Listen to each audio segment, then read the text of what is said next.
Sunday in class, our discussion was on the meaninglessness of life unless you focus your life on the people that God has placed in your path.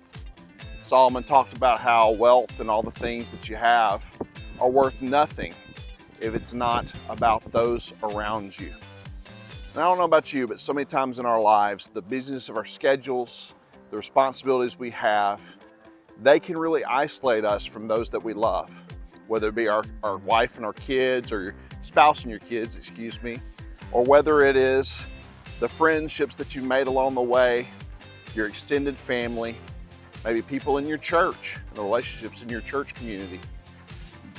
The lives we live, because we pursue them so heavily, if we're not careful, they can tend to isolate us. And so I just want to give you that thought today as you're busting it and heading into a weekend. Are you orienting your life with some space to make time for the people who you love? Do you have room for your family? Do you have room for your friendships?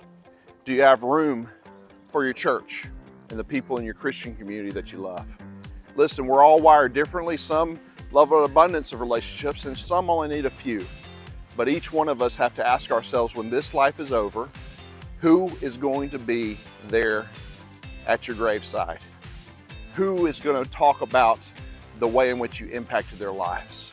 Are they going to tell stories of how you were just successful in business, or you had a lot of wealth, or you had a lot of stuff?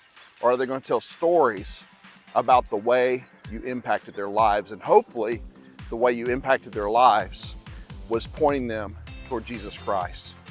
So I pray for each of you, no matter where you are, no matter what you're doing, that you'll slow down, you'll process, and you'll evaluate.